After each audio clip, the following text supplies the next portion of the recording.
Good day, wherever you may be. Welcome to Observations. I'm here with Scott and Kirk. And guys, I'd like to start off on a couple of rants. It's kind of my way. I like to rant about this, that, and the other thing. My first rant is that for the fourth week in a row, people who don't know who they are protesting in a place that they don't know its name either. They call themselves Palestinians. They call the place Palestine. Neither exist. And they're protesting over Jerusalem being named the capital of Israel, which is a statement of fact. And they're of the belief that that is offensive to them because they want Jerusalem to be the capital of a mythical people in a mythical place. But to protest these things on behalf of the lie that there is such thing as a Palestine and a people called Palestinian, or that Jerusalem isn't the capital of Israel, is to demonstrate just how corrosive and corrupting religion is to a human mind, completely destroying its ability to be rational. Anyone who would report, support, or participate in a protest in favor of a mythical people called Palestinians and a mythical place called Palestine on behalf of Jerusalem being their capital is, well, there's a word for it, nincompoop. You are so stupid, so perverted, so twisted, either by socialist secular humanism, the religion of political correctness, where that which is incorrect is celebrated, that which is truthful is renounced, or you're a mudslime. And you've fallen prey to the world's dumbest religion, the worst religion ever conceived out of the dumbest book, easily the worst book ever written, the Quran. I don't say that to be pejorative. Those are all facts. Mm-hmm. Now, my second rant would be of the nincompoops here in America, and around the world, but particularly Christians. They think that they're doing something for God by celebrating Christmas. Hey, I'm going to ask you a few questions, Kirk, real simple questions. Was God ever born? No, not if he's God. Right. So God does not have a birthday. No. The birthday that they're celebrating is the birthday of Tammuz. Tammuz, right?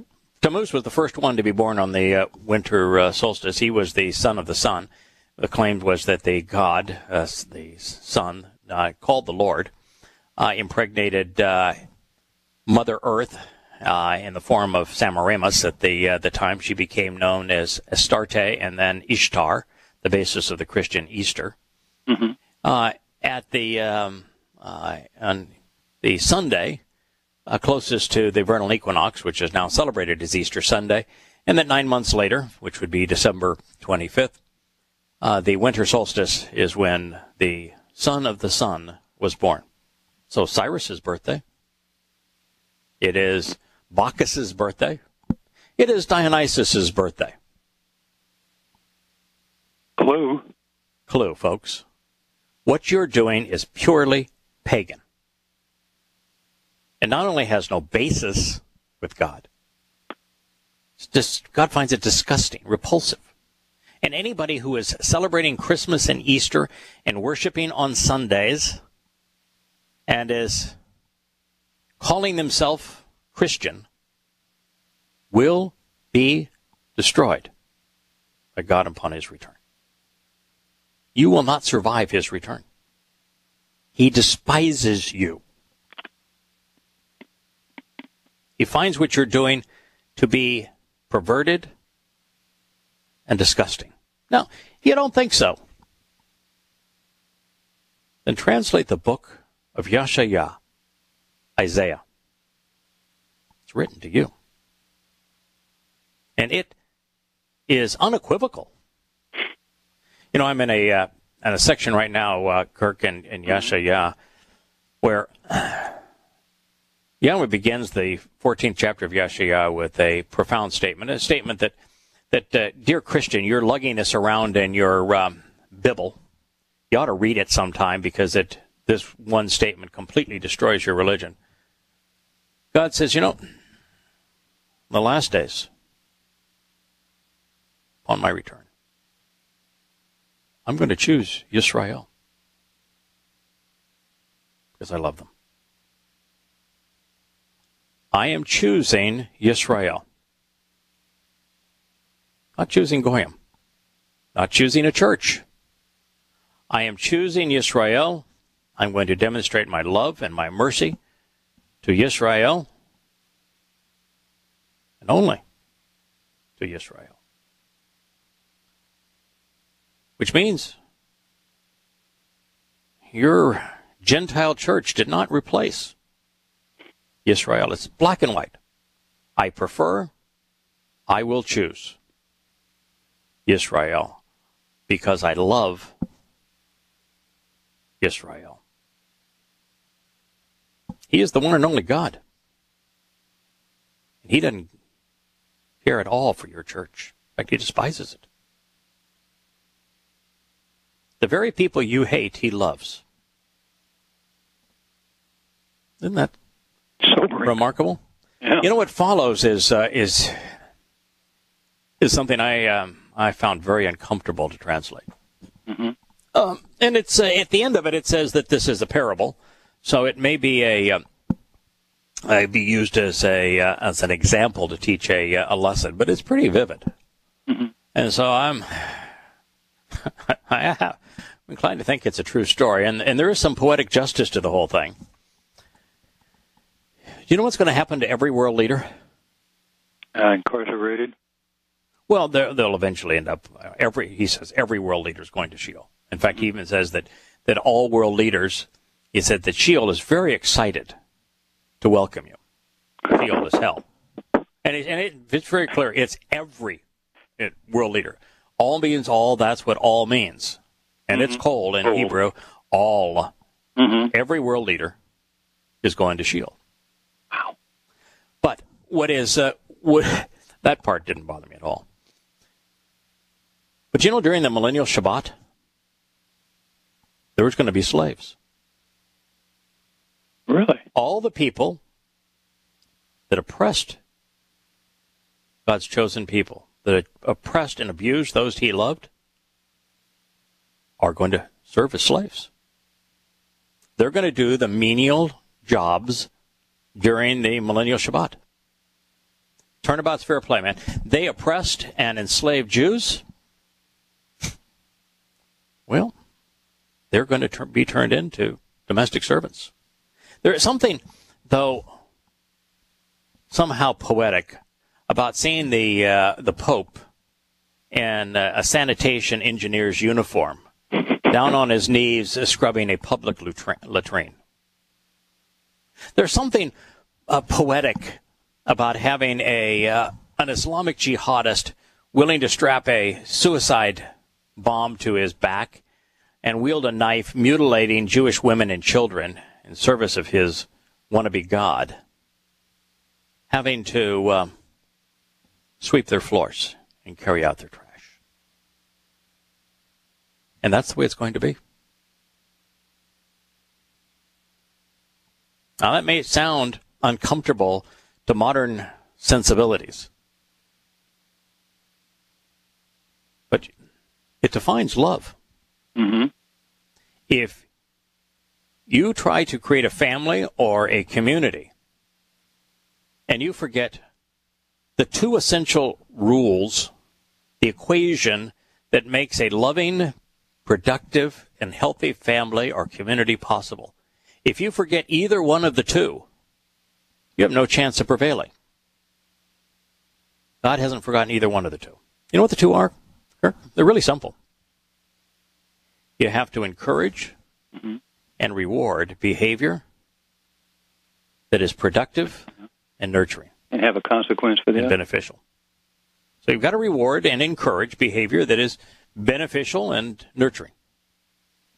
When somebody in your family does something well, granddaughter all the time, when, she was, we took her to lunch today And she did some things at lunch today that were really grown up, very, just good behavior.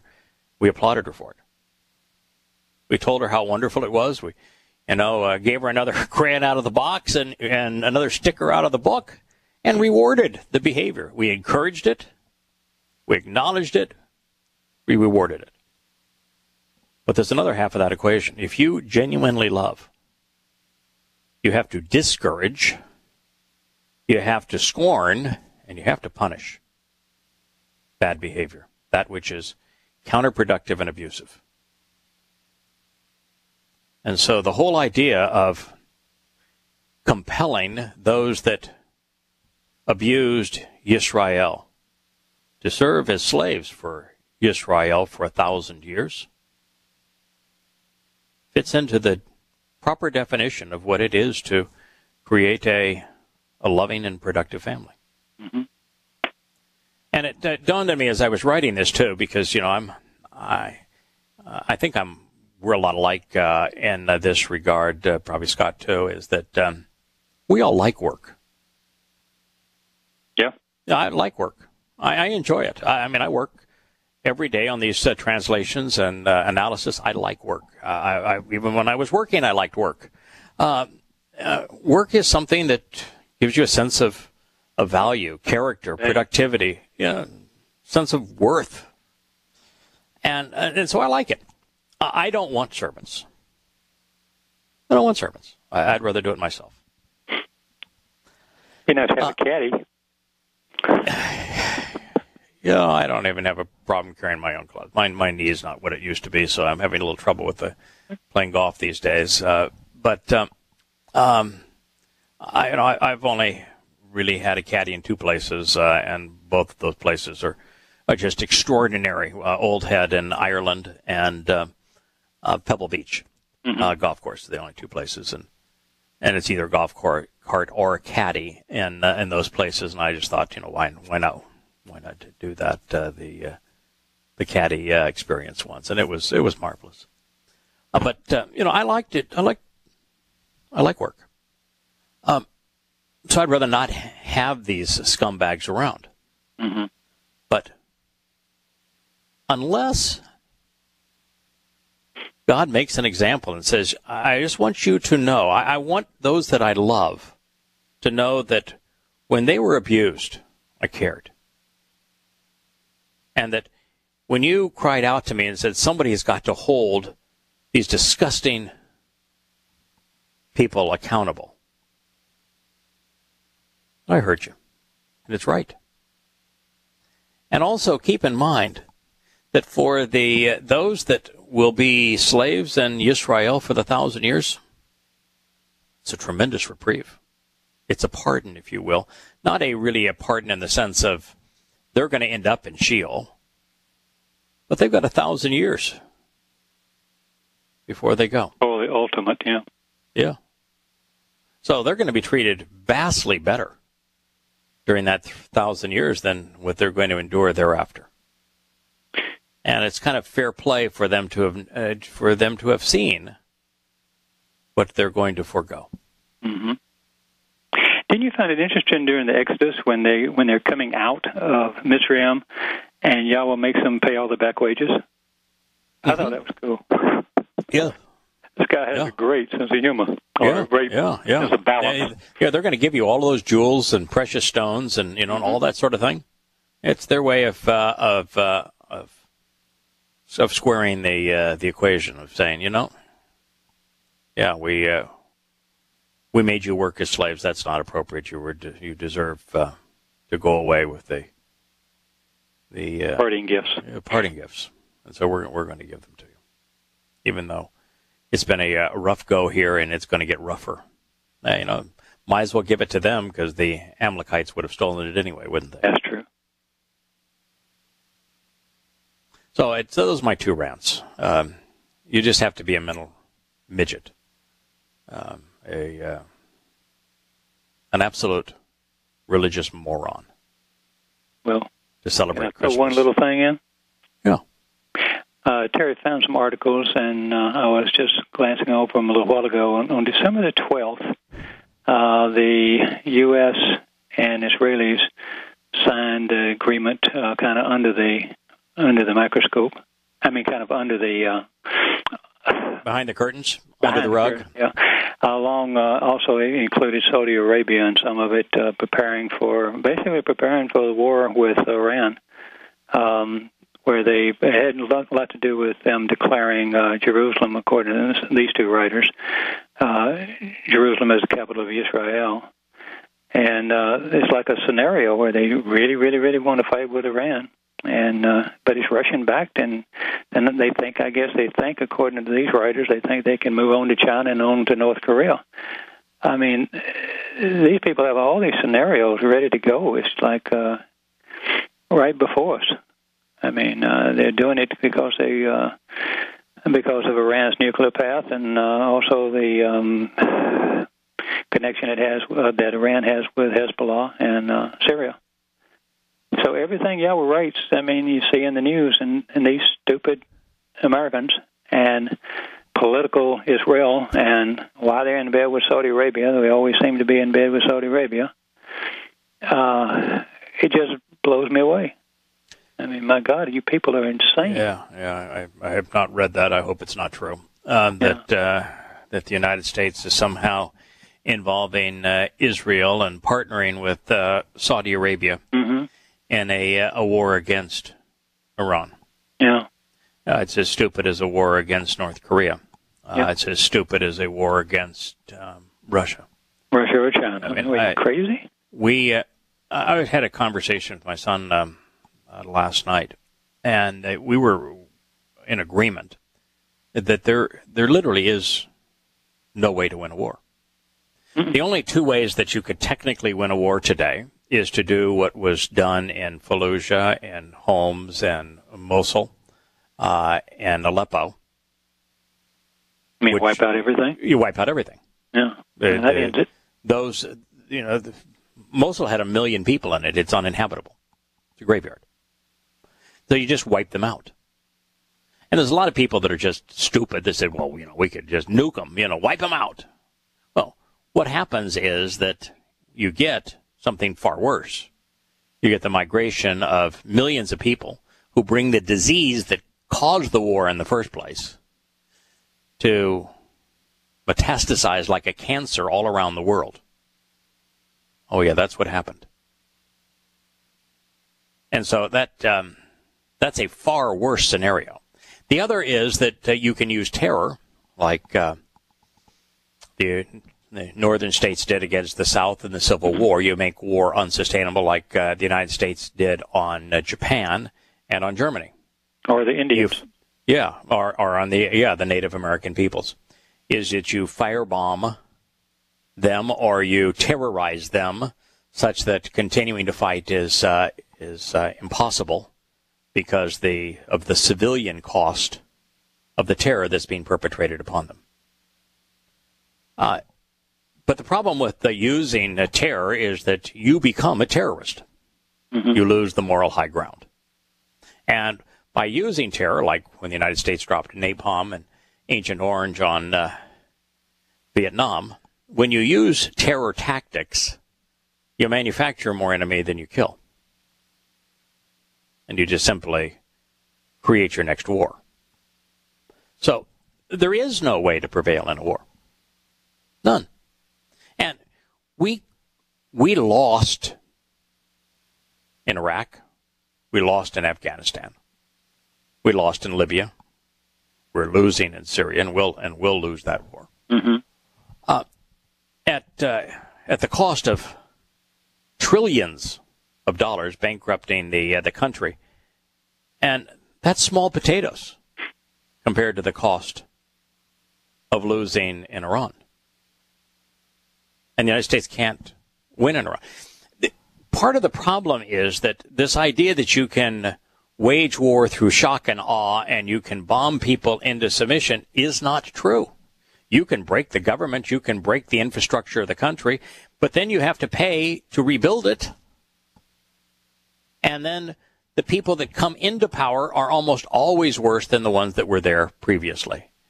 And it doesn't matter if you outnumber the foe 100-1, or if you're willing to invest millions of your own sons and daughters' lives. It's impossible to occupy the country that you conquer. So all you're doing is you're destroying it, making people really hate you, and then giving it over to a worse government than existed previously. Mm-hmm. There's no way the United States can occupy and build a nation in Iran or in North Korea or in China or in Russia. And the costs of invading and the cost of attempting to occupy and failing to do so will be in the tens of trillions of dollars. It will, if the United States tries any of these things, it will not survive the encounter. Well, it seems obvious to most anyone if they just thought about it for a minute. Yeah. I mean, what are you doing? You can't get there from here. Or get here from there. The United States would say that it won the war in the Pacific against the Japanese. Great. The Japanese killed 3,000 Americans because we were really stupid at Pearl Harbor. Mm-hmm. We paid no attention to the fact that a Japanese submarine, hours before the attack, tried to enter Pearl Harbor and was found and sunk. We paid no attention to that. Didn't even communicate. We didn't pay any attention to the fact that there was an entire airborne squadron of Japanese bombers that had been detected by our radio. We didn't even pay any attention. No, the officers were out playing golf. The sailors were sleeping in. It was a Sunday morning. Paid no attention. And so we got 3,000 sailors killed. And we solved that problem by sacrificing 400,000 American lives, avenging the deaths of 3,000. If that's winning, what in the hell is losing? Well, you not counting all the injured and the lamed and the ones that lose legs and are non-productive or lost breadwinner to the family, all that kind of stuff. I mean, it's a lot more than 300,000. It's millions. Everyone. Or sacrificing the U.S. Constitution with FDR becoming essentially a fascist president. Well, people forget that we used up 95% of our oil reserves during this war because we gave it to everybody else as well as our own. Yeah. So, not to mention we built the Soviet Union. That's when we really signed on to House of Sod. Yeah, we built the Soviet Union, left Europe worse than we found it. Mm-hmm. And then we turned China by betraying Chiang Kai-shek. We turned China over to Mao Zedong. And between our allies in Russia and China, they killed 100 million people. Yeah. Twice as many as died during the war. If that's winning, what in the hell is losing? And I don't know what losing is if that's winning. And yet, stupidly, we celebrate it. Mm-hmm. I'd like to return to an amplified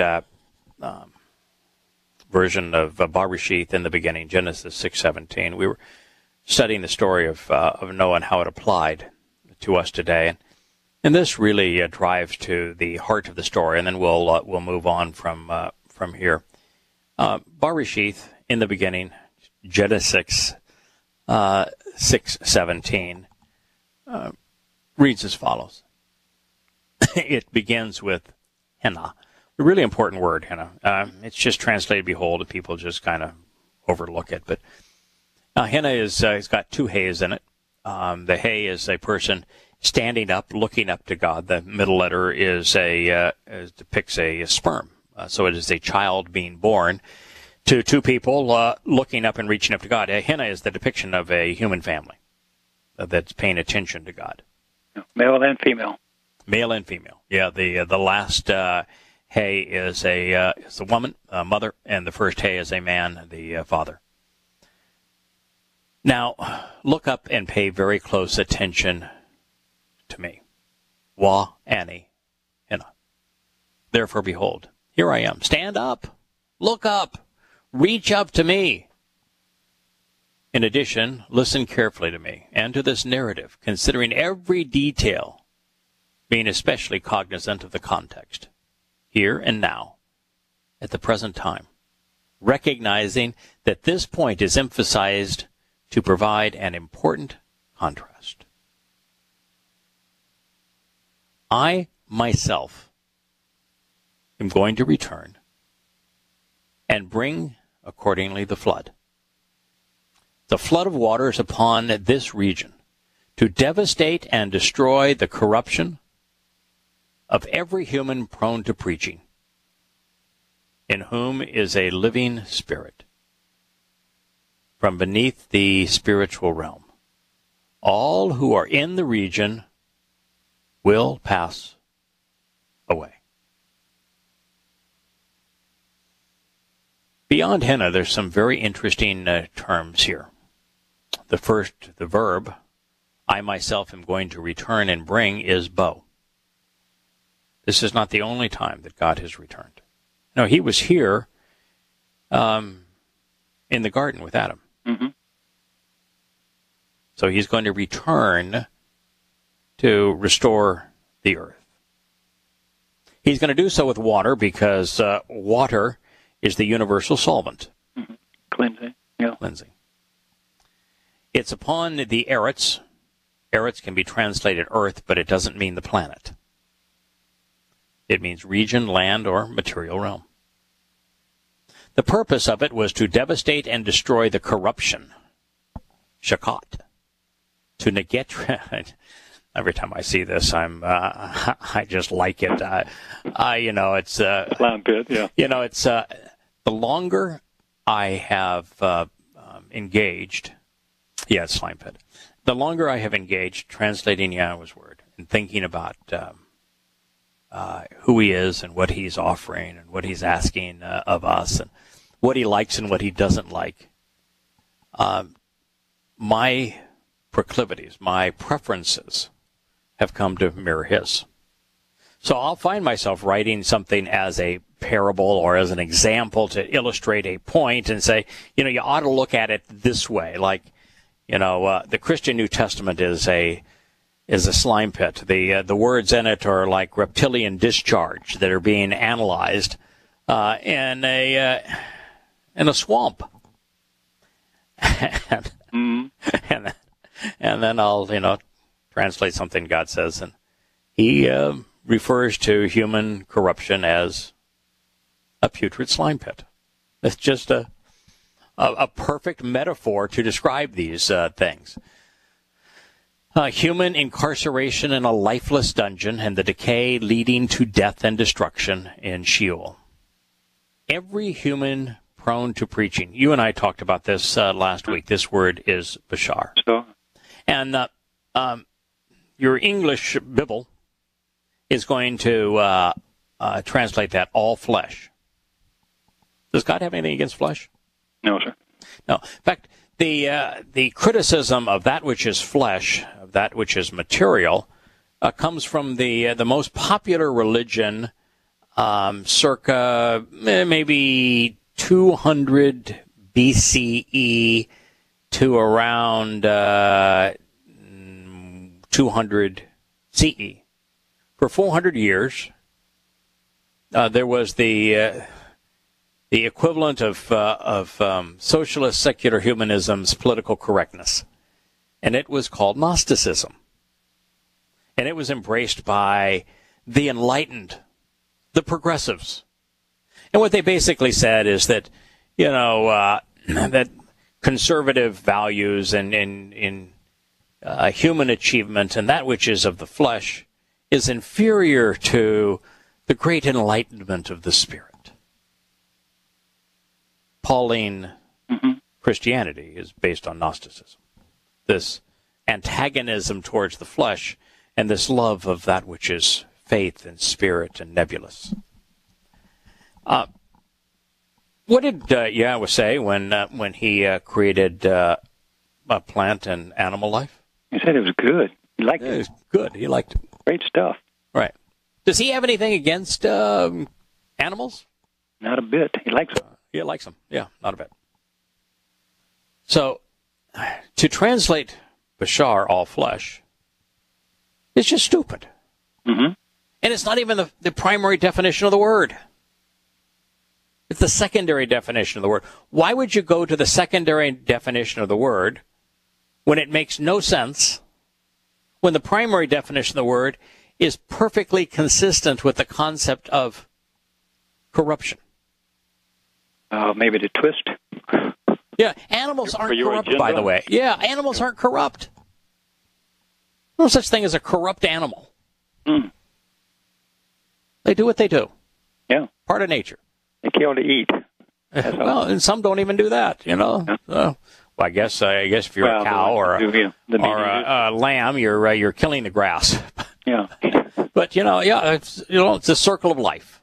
Yeah. Even the tree must lose its leaves, and they must fall to create the kind of nutrients in the soil that the roots then can pull up and spring forth in new life each year. That's a circle of life. Mm-hmm. We all are born and we die, and our bodies decompose. So, the primary definition of bashar is to preach, to convey tidings, which are perceived to be good. Doesn't mean they are good, but it's like the Christian New Testament, which they call gospel, which is the good news. He's talking about people who are preaching. Mm-hmm. And that was missed by everybody. Correct. Now, this is the next thing that's really interesting here. And I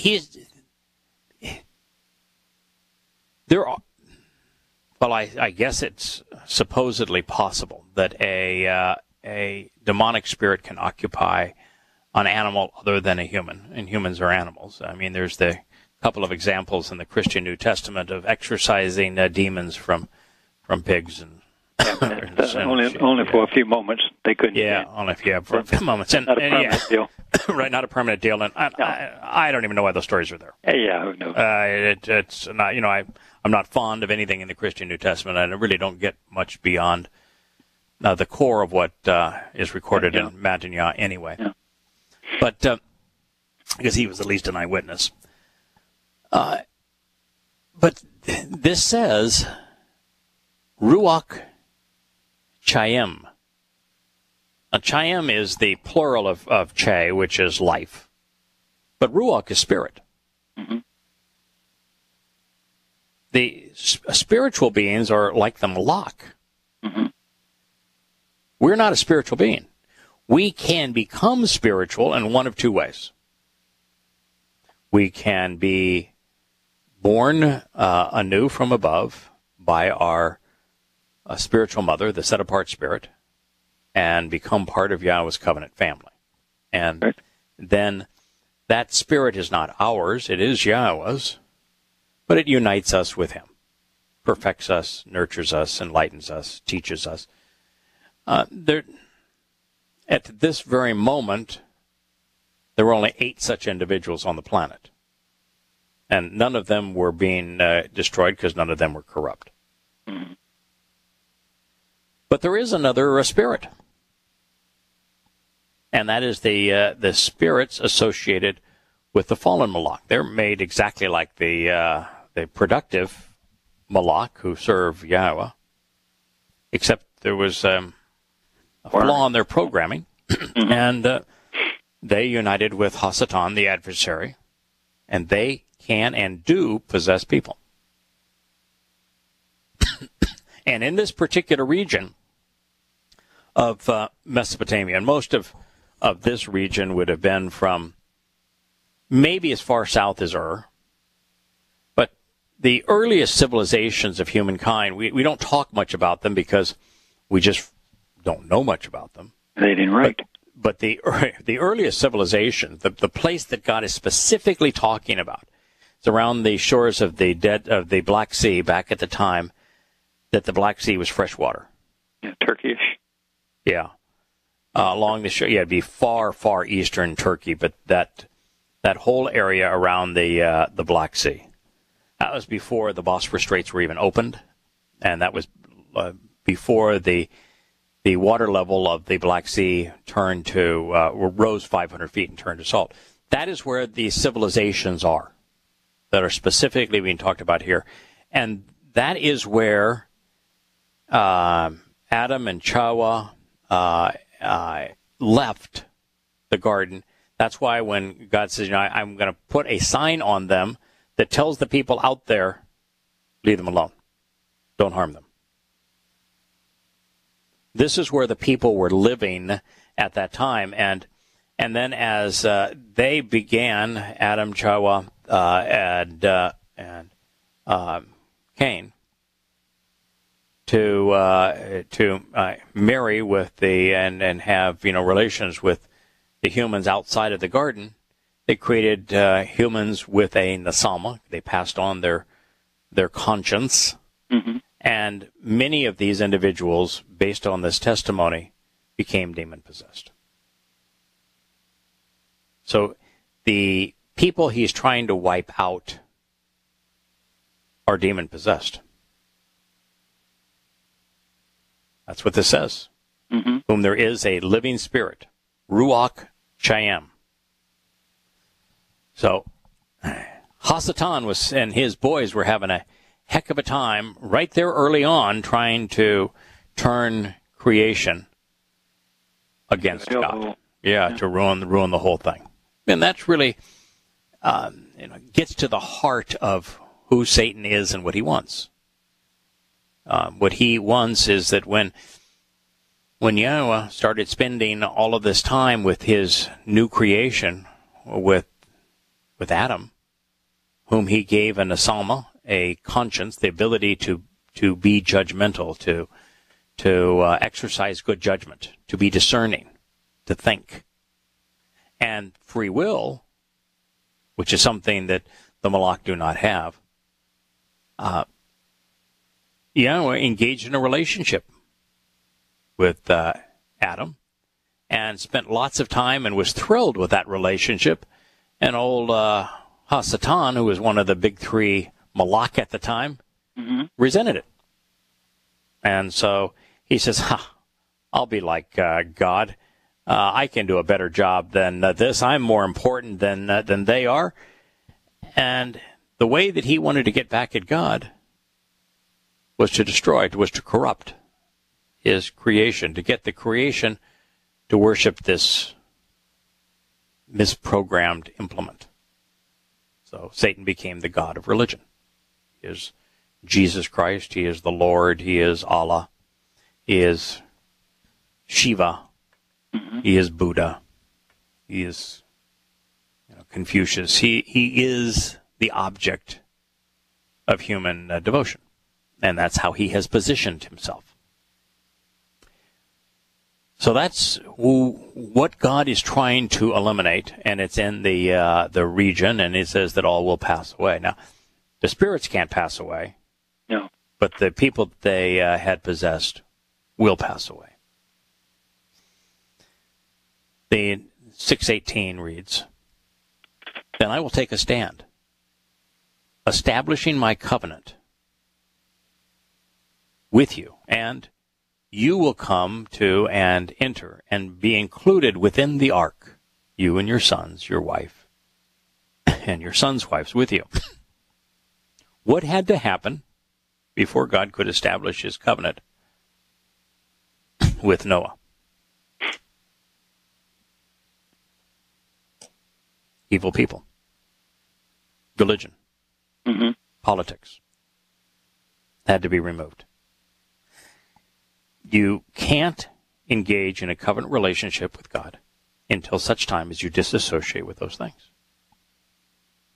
God had to first wipe those things out, and then he could establish his covenant with Noah. The covenant with Noah could not precede the elimination of those things. Now, the reason that's important is you can't have a covenant until you do those. That's first correct. step. Yeah. Correct. That's the lone prerequisite to disengage from human affairs. And the reason this is so important, so many people want to know about, they would call it Bible prophecy. There's no such thing as Bible unless you're talking about Biblos, a Biblia. not Biblia, but Babel, which is corruption and from intermixing, and means with the Lord. The Lord is Satan. Well, I'm going to tell you that the single most important thing that God could possibly tell you about the future. You want to know about the future? The earth will be transformed into the conditions experienced in the Garden of Eden. And God must do that to restore the earth and to restore his covenant relationship with his children. Mm-hmm. Until all forms of government, all forms of politics, all forms of religion, all forms of militarism, all human corruption and pollution is removed from the earth, God can't camp out in a covenant relationship, a family relationship with his children. Yeah. This is being told from that perspective. So if you want to know the most important insight that you could have in terms of prophecy, it's that we are returning to Eden. That's why the doorway to Pesach, Passover, leads to Sukkah, camping out with God. Right. That's why every statement that God makes about his return, he says first he's going to wipe out every world leader, wipe out all militaries, wipe out all vestiges of government and politics and religion, and then he's going to restore the earth, and we're going to live with him on an earth that's in the conditions found at the Garden of Eden, with the trees themselves singing for 1,000 years. He's very plain.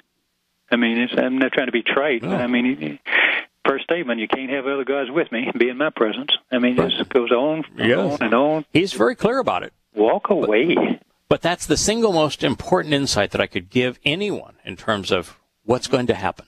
Yeah. God's going to rid the world of all traces of religion and politics, man's corruption and pollution. And if you're religious and political, that means you.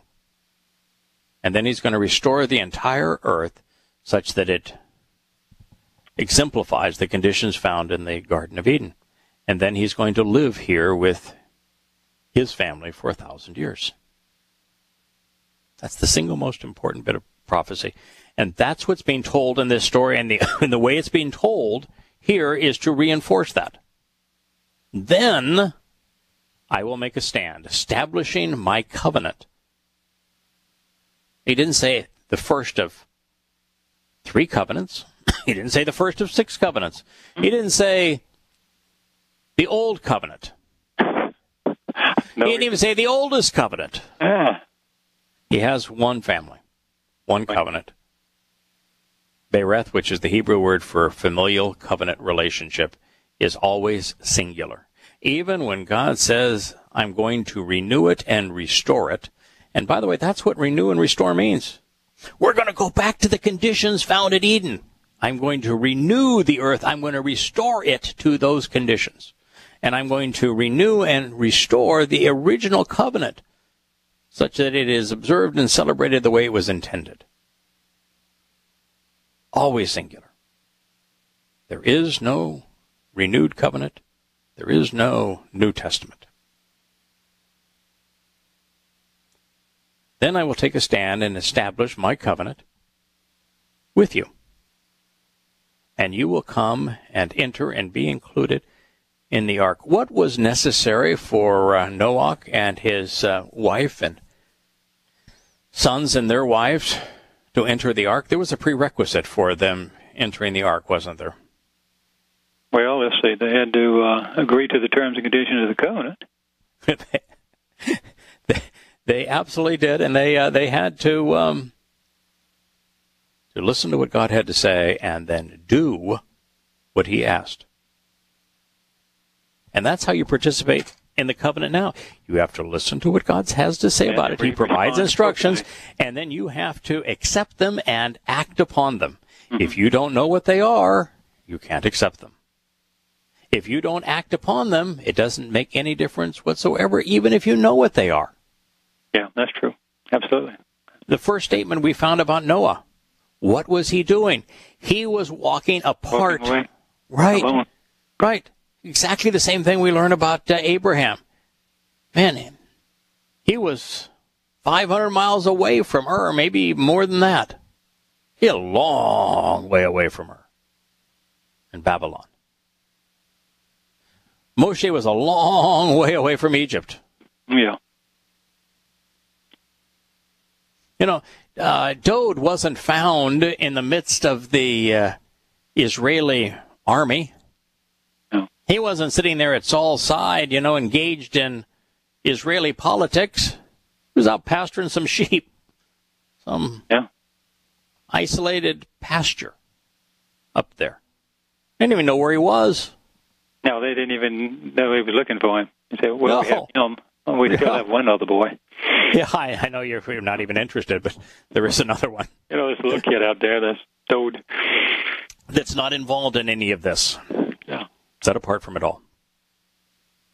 And we're told that Noah walked alone with God, which means that he wasn't engaged in the politics or the religion or the killing or the depravity or the corruption of man. And so that is the first requirement. God's not going to even introduce himself to you. You will have no chance of getting to know him unless you first walk away from these things. I'm having, and we'll talk about a little more about this, not a lot, but a little more about this tonight. Mm-hmm. That group called Discord that is saying some very unkind things about me and my translations and books, even though none of them would know any of the things they profess if it hadn't been for these shows and my books. But they seem to have forgotten about that.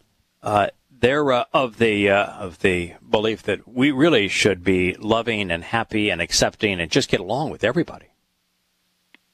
Now, it's exactly the opposite. If we're getting along, if we're accepting, if we're tolerant, if we're loving of everybody, then we're mired in the world. And there's no way in the world that we can engage in a relationship with God. You not only need to distance yourselves from those things, your view of government and militaries and politics and religion needs to mirror God's. Your choice to walk away from them cannot be because, well, I was told to do so.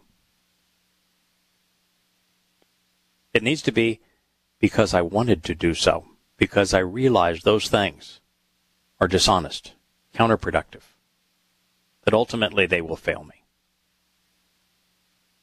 And as a person who has done so, it's incumbent upon you to tell others that your religion is stupid. Like we began this program. If you believe the Quran was inspired by God, you're an idiot. Just an idiot. You think Jerusalem is part of a capital of a Palestinian state? You're a fool. You celebrated Christmas? You're a moron. It's important to tell it bluntly and boldly as it is. And so Noah knew that those things were not trustworthy, and he left them. That's why God spoke to him. Mm-hmm. And he's not going to introduce himself to anyone who doesn't make that move first. Now, that doesn't mean you have to know everything about God and the terms and conditions of the covenant for him to introduce himself. No, but you're not part of his family just with an introduction. Just because you can pronounce his name, which is a good start. Mm-hmm. Just because you know that the covenant is important, which is it's excellent. Also positive. Just because you know that the Torah means teaching, these are all steps in the right direction. Just because you celebrate and attend the Moed Mikre, another good call. But you really got to think these things through. Got to understand them. You need to do what, I said that when I was laughing about slime pit. I said, no, the longer I do this, the more my inclination is to see things the same way Yahowah does. Mm-hmm. Well, that's kind of what you need to do. Yeah. It ought to be that way. I like him. We're buds. I spend a lot of time together. I admire him. You should hate to have a revulsion for Christmas. You should. I mean, really, I noticed the difference this year. Is our neighborhood is a lot like some of these. They just light this place up. We're conspicuous by our lack of anything. I'm surprised they haven't knocked on our door. I would tell you that if it's revolting to me now. I mean, it's not just intolerant. I mean, I guess. If somebody wants to put, white lights on a fence, or something, lights are pretty. I happen to like lights. I'm a big fan of lights. More lights, the happier I am. I like lights. But if you're going to put up a manger. But I look at the symbols. Yeah, you're going to put up a manger. Yeah. Oh my God, you are just really, really lost. Really lost. Yeah. It's just pathetic what you've done with your life. So anyway, to be included within the ark, they had to step away from civilization. Let those morons that were out there celebrating their religious holidays, out killing for the fun of killing, or into governing and this sort of thing, had to walk away from those things. Then they had to listen to what God said, because that ark didn't magically appear. They built it based upon Yahowah's instructions. That's the only reason they could walk upon it. Mm-hmm. And you notice that it is almost always this way with God. How many people did he speak to originally? 1, 2 later, but one first. One first, and then, if you look, I'm telling the story of the ark, it was Noah, but Noah didn't board the ark alone, did he? No, he had, it was 8 of them. Right, family. Mm-hmm. Mm-hmm. Spoke to Moshe. Yes. There are hundreds of thousands of Israelis in Goshen as slaves. How many people did he speak to initially? He just spoke to Moshe. 1. And then Moshe was joined by his brother, Aaron. And then they were joined by many more. Mm-hmm. It is the way that God works. He's going to pick a person at a time. That person has the opportunity to say yes or no. We can go almost 2,500 years where God couldn't find a single person that had walked away from religion and politics, who was willing to listen to him and accept his invitation to engage in a relationship. 2,500 years, nobody. That may be not completely true. Obviously, the disciples were. So small group. They didn't last long. small group. And and by the way, they found others that were willing to listen immediately thereafter. But they, as a group, they were swallowed up between Akiba's rabbinical hatred of them and his false messiah Bar Kokhba, and by the Gnostics that were known as Christians today, that were poisoned by Paul, and their voice was drowned out. So, with the exception of maybe 100 years, couldn't find anybody. Mm-hmm. That's pretty astounding. But no one listened, and as a result, he was not alone. God's whole concept is to build a family, and so he's happy to work. He was happy just to be with Adam all by himself. But he gave Adam Yahowah so that Adam and Yahowah could experience what it means, in a very tangible way to be part of a family. And that's why when, 15 years ago or so, more, Yahowah introduced himself, And for a good long time, I was working alone, but it didn't continue to be alone. I mean, now there's hundreds of us. We communicate in all sorts of ways and have a marvelous relationship. It's not intended to be alone, but even when it was just one, I was never alone. And I know that there's a lot of people that become, the first time they hear this and they want to become part of the Covenant family, and they reach out and say, is there somebody where I can have fellowship? I don't, I'm all alone. There's nobody in my family or my hometown. And, we created the Yahowah forum